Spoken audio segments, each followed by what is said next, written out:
உலகத்திலேயே பெண்களை தெய்வமாக மதிக்கிற ஒரு இனம் இருக்கிறது என்று சொன்னால் அது தமிழ் இனம்தான். சிறு குழந்தையிலிருந்து வயதானவர்கள் யாராக இருந்தாலும் அவர்களை அம்மா என்று தாய் என்று அழைக்கக்கூடிய பாரம்பரியம், பண்பாடு, நாகரிகம் உள்ள இனம் நம்முடைய தமிழ் இனம். ஆனால் இன்றைக்கு நாகரிகத்தை சிதைக்கின்ற வகையில் ஒரு அமைச்சர் பொறுப்பில் இருப்பவர் இன்றைக்கு அவர் பேசியிருக்கிற அந்த பேச்சு என்பது ஒட்டுமொத்தமாக உலகத்தில் இருக்கிற தாய்மையை, பெண்களை கொச்சைப்படுத்துகிற அருவருப்பான திராவிட முன்னேற்ற கழகத்தினுடைய டிஎன்ஏலே இது போன்று இருக்கிறதா என்கிற அச்சப்படுகின்ற வகையிலே அவர் பேசியிருக்கிறார்.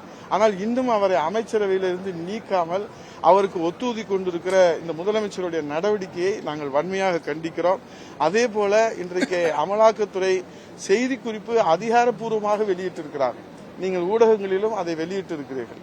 அதன் அடிப்படையிலே தான் நாடு முழுவதும் பேசி விவாதிக்கக்கூடிய ஒரு பொருள் குறித்து அவையிலே பேசாமல் பிரதான எதிர்க்கட்சி அனைத்து இந்திய அண்ணா திராவிட முன்னேற்ற கழகம் மாண்புமிகு எதிர்க்கட்சி தலைவர் வருங்கால முதலமைச்சர் புரட்சி தமிழர் எடப்பாடி அவருடைய வழிகாட்டுதலோடு இன்றைக்கு காலை 8:55க்கு நாங்கள் அனைவருமே நேரில் சென்று கையொப்பமிட்டு அனைவருமே இதுல கையொப்பமிட்டு கொடுத்திருக்கிறோம். இப்ப இதை தவிர இப்ப யாரு அங்க சொல்லணும்? ஒரு மன்றத்தில் விவாதிக்கிற பொருள் இது ஒன்றும் தேச விரோதமான விவாதம் இல்லையே. அப்ப பேரவைத் தலைவர் பேசுவதற்கே அனுமதி மறுக்கிறார். நாங்கள் கேள்வி நேரம் முடிகிற வரை பொறுமையாக இருந்தோம். சரி, 110 விதி என்று சொல்லுகிறார்.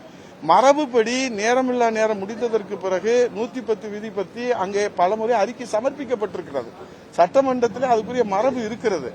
சரி, நாங்கள் 110 விதி என்று நாங்கள் அமைதியாக உட்கார்ந்திருந்தால் முடிந்ததற்கு பிறகு அவர் உடனே கடந்து சென்று விடுகிறார். இன்றைக்கு நேரம் இல்லை என்று எங்களை தொடர்ந்து புறக்கணிப்பதிலே தான் அவர் அக்கறை செலுத்துகிறாரே தவிர எங்களுடைய பிரதான எதிர்க்கட்சியினுடைய கோரிக்கையை, விவாதங்களை மக்களிடத்தில் கொண்டு போய் சேர்க்காமல் அவர் ஜனநாயக படுகொலை செய்வதுதான் தொடர்ந்து அவர் கடைபிடிக்கிறார். அதை கண்டித்துதான் நாங்கள் தற்போது வெளிநடப்பு செய்கிறோம். செய்திகளை உடனுக்குடனும் துல்லியமாகவும் தெரிந்து கொள்ள சப்ஸ்கிரைப் பண்ணுங்க.